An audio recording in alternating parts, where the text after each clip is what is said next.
E aí, pessoas, estamos aqui mais uma vez e o objetivo é estudar um pouco do positivismo. A gente vai separar alguns vídeos para trabalhar essa tradição e esse primeiro vídeo ele tem um intuito fundamentalmente introdutório. O que foi o positivismo? O positivismo foi uma tradição intelectual que se ocupou especialmente com o campo das humanidades e que se destacou ali no contexto do século XIX. Tá? Então, há algumas indicações da emergência do positivismo já no século XVIII, no final do século XVIII, mediante um movimento chamado de utilitarismo, que se destacou um intelectual chamado John Stuart Mill e o Jeremy Bentham. Mas esses dois autores a gente vai se dedicar a falar num próximo vídeo. O positivismo, ele pretendia, especialmente com figuras como o Auguste Comte, principal representante, buscava fundamentalmente trazer uma carga mais científica para o campo das humanidades, né? Como a sociologia, como a própria história, como a antropologia. A ideia era distanciar um pouco essas pautas da filosofia, distanciar um pouco mais da linguagem literária e artística e dialogar o campo das humanidades com uma pretensão científica. Nós sabemos, por exemplo, que até o século XVIII, tudo que você chama de ciência eram ramos, eram sub-áreas de um grande saber chamado filosofia. A partir ali do século XVIII, dos ideais iluministas, a gente vê alguns saberes puxando para si uma certa autonomia, uma certa independência, mas ali no XVIII vislumbramos isso fundamentalmente para as ciências naturais, como a biologia, como a química, o próprio saber médico, né, que se autoriza enquanto um saber independente, autônomo, por exemplo, de discurso filosófico. Isso não ocorreu tanto com a sociologia, com o campo das humanidades. Se você pensar, todos os intelectuais ali que refletiram sobre a ética, sobre sociedade, sobre política, até o século XVIII, eram intelectuais originários da filosofia, né? O Rousseau, mais para o contexto do Renascimento, Maquiavel, Montesquieu na Idade Moderna e tantos outros, né? No século XIX a gente vê um movimento novo de cientificização, digamos assim, do campo das humanidades, né? E isso é inaugurado, sem dúvida nenhuma, por positivistas como Comte e também por um outro positivista menos citado, menos estudado no ensino médio, mas igualmente relevante, chamado Maurice Halbach, especialmente por conta dessa obra aqui, intitulada Memória Coletiva.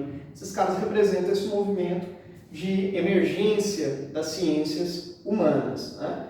A tal ponto que o Auguste Comte, o grande idealizador ali positivista, pretendia que a sociologia tivesse o mesmo grau de precisão, de verossimilhança das ciências naturais, a ponto dele chamar a sociologia, a disciplina sociologia, de física social.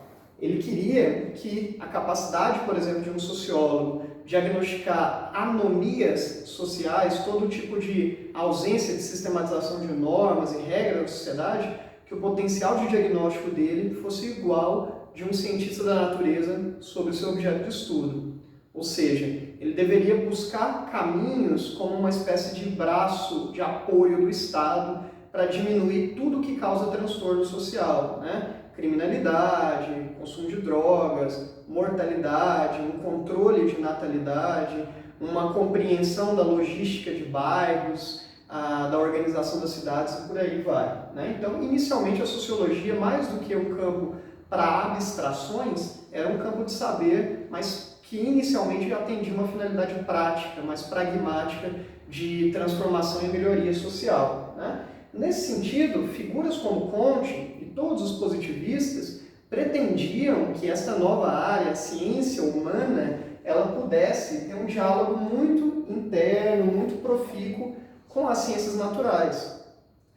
Nesse sentido, para se aproximar das ciências naturais, deveria-se utilizar os métodos das ciências naturais de objetividade, de neutralidade, de distanciamento, sempre se prezar pelo fundamento empírico, pelo fundamento experimental, né? Algo que é marcadamente dos saberes laboratoriais. A grande hipótese, fundamentada pelo Auguste Comte em obras como essa que eu citei para vocês, intitulada O Discurso sobre o Espírito Positivo, em obras como essa ele definiu o que a gente conhece hoje nos livros didáticos como a Lei dos Três Estados. O que ele propõe com essa principal teoria do Auguste Comte, da Lei dos Três Estados? A a ideia de que há um processo de progresso evolutivo na sociedade e que existem sociedades que caminham mais velozmente nesse processo de desenvolvimento, outras nem tanto.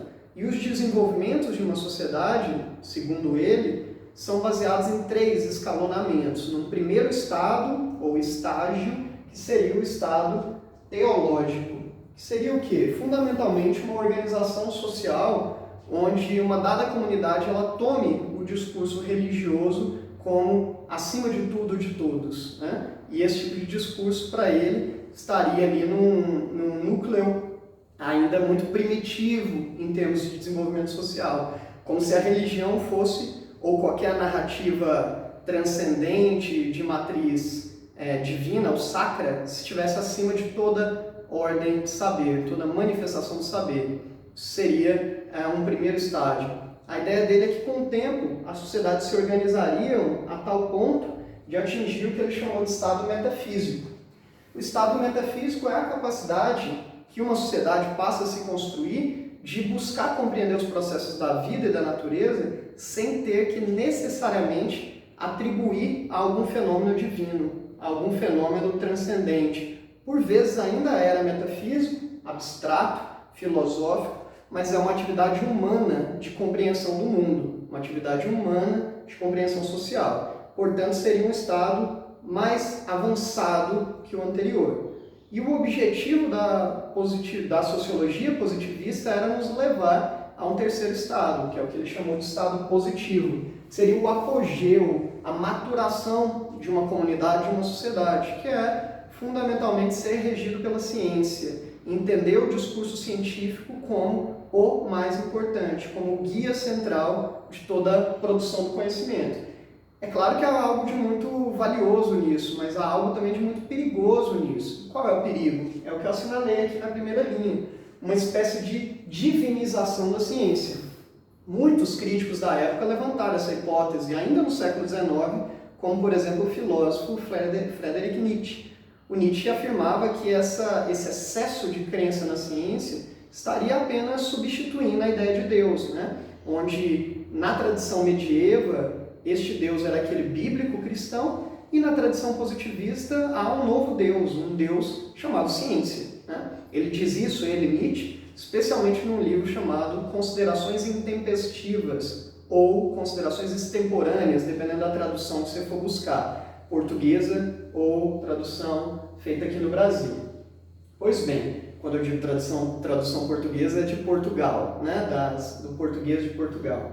Pois bem, essa visão divina, sagrada, digamos assim, da ciência, ganhou tanta força que ao longo do século XIX e XX a gente viu surgir no mundo igrejas positivistas, né? Igrejas que, ao invés de deificar figuras sagradas, figuras divinas das mais diversas religiões, ali se meditava em favor dos grandes homens na história da humanidade. Então, Rio de Janeiro tem igreja positivista, Porto Alegre tem, vários lugares do mundo, né? Só que hoje tem uma caracterização mais de museu mesmo, ninguém vai lá fazer meditações ou coisas do tipo. O que se encontrava nessas igrejas, né? Se encontrava ícones representados ali que foram marcantes para a história da humanidade, uma reprodução do próprio Auguste Comte com a sua família, uma pintura ou uma escultura que representasse figuras como Leonardo da Vinci, Platão, Aristóteles, a fim de engrandecer aqueles que valorizavam o conhecimento racional, o conhecimento técnico, o conhecimento científico, né? Por mais que isso seja algo interessante em termos de um desenvolvimento social, de uma valorização da condição humana, isso é um tanto quanto perigoso no sentido de você estar construindo um discurso quase domesticado e alienado em relação a algo que deveria libertar, que é a ciência. Essa é uma das críticas que a gente vê emergir muito ao longo do século XX. Você conhece um dos símbolos mais marcantes do pensamento positivista, que ele está lá cravado na nossa bandeira nacional. A expressão ordem e progresso é uma expressão kantiana, né? No sentido de que só há um processo de desenvolvimento, de evolução de uma sociedade, de progresso, na manutenção das instituições, né? Nesse sentido, você pode afirmar que essa visão positivista ela é antirrevolucionária.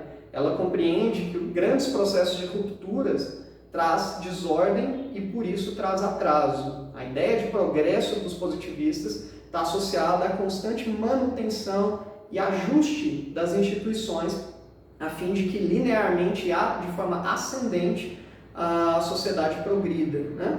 Há outras peculiaridades sobre o pensamento positivista, mas eu vou precisar de mais espaço nesse quadro e de mais tempo. Então a gente guarda para as próximas partes desse tópico, desse conteúdo, tá bom?